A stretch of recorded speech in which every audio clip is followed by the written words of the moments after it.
Hi, Ms. Showers. Thank you for coming in today and meeting with me. I just want to start by asking how you prefer to be addressed. Do you prefer Mrs. Showers or April?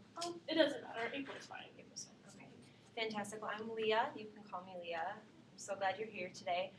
Did you understand everything on the informed consent that you went through beforehand? Everything in here will be confidential and stay in this room. Did you understand all of that? Yeah. Okay. Fantastic. Why don't you just start by telling me a little bit about what's going on in your life? Go ahead. All right. Well, I'm really trying to get two of the three. I have three children. I'm trying to get two of the three back. Right now, well, I had some issues a couple years ago. I have a case open. It has been open since I want to say about 2009, and at the moment, my two children who are 4 and 5 do not live with me. They live with grandma, who's actually their father's mother. And even though grandma has been taking good care of them, has been very invested, I really want to get them back. I would like to be the primary caregiver again. There's a mess. I made some bad decisions, and I had my 15-month-year-old with me now, and fortunately I was doing good when I had her and what have you, so there wasn't a need for her to be removed from my care, but it's been a struggle to get my other two back. Even though they're safe, I'm just ready to be mom, rather than just visiting here and there.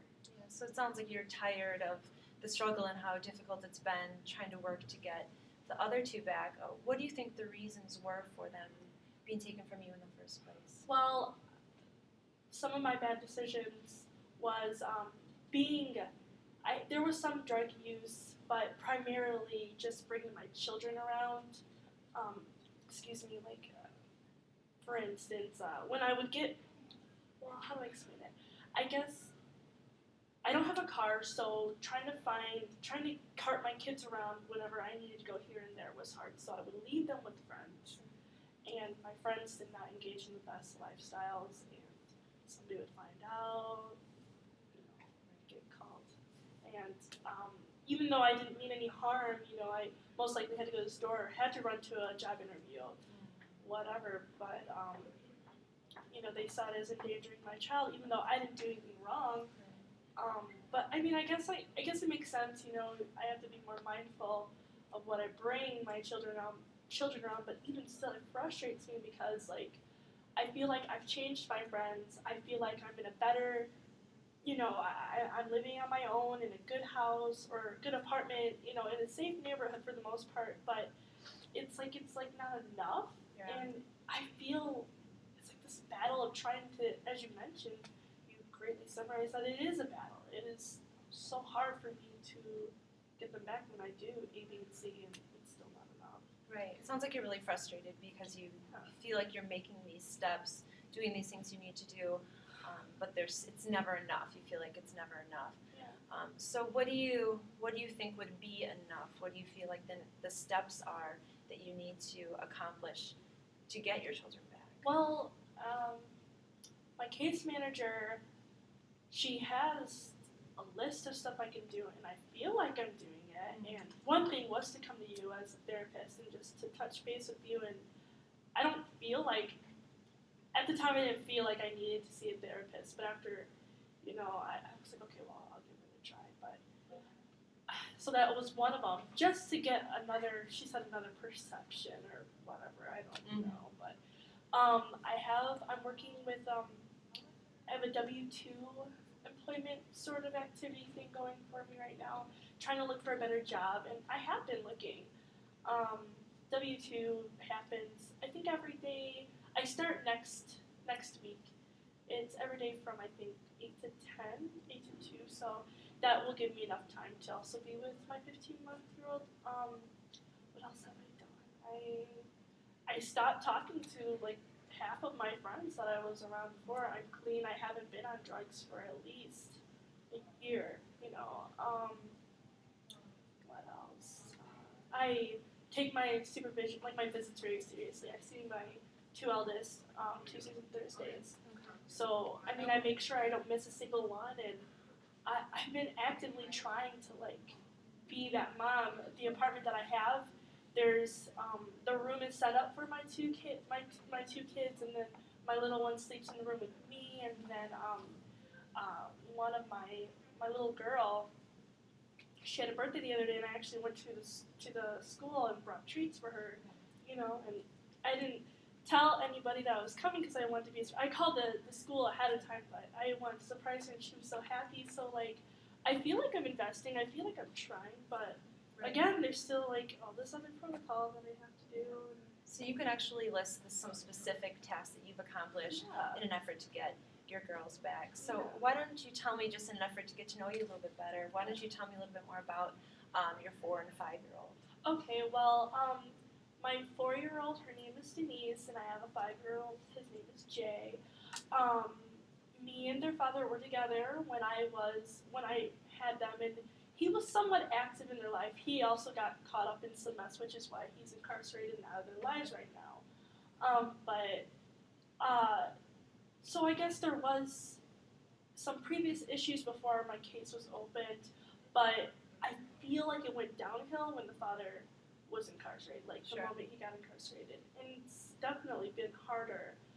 Fortunately, though, his mother has been very open and welcoming to help me with the kids. Her and I don't always get along, but I think that's a given with a lot of her. I don't know, like, I feel like she wants to help me out, but I still feel like she kind of feels like she has a superiority over me or whatever. I'm still the mom, she needs to remember that I am still the mom.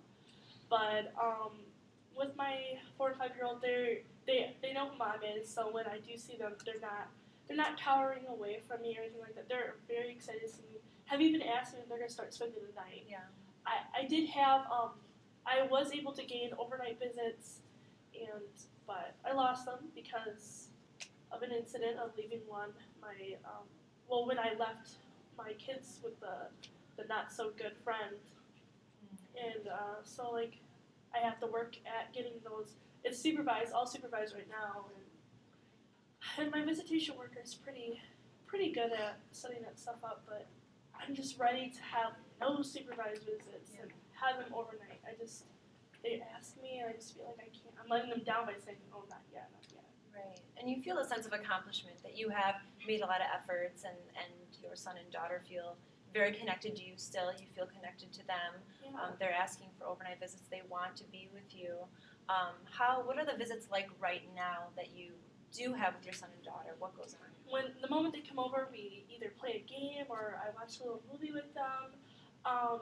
They used to keep their like shoes and socks on, but now I like slip them into like PJs or comfy clothes, so they just feel like they're home. That sense of home. I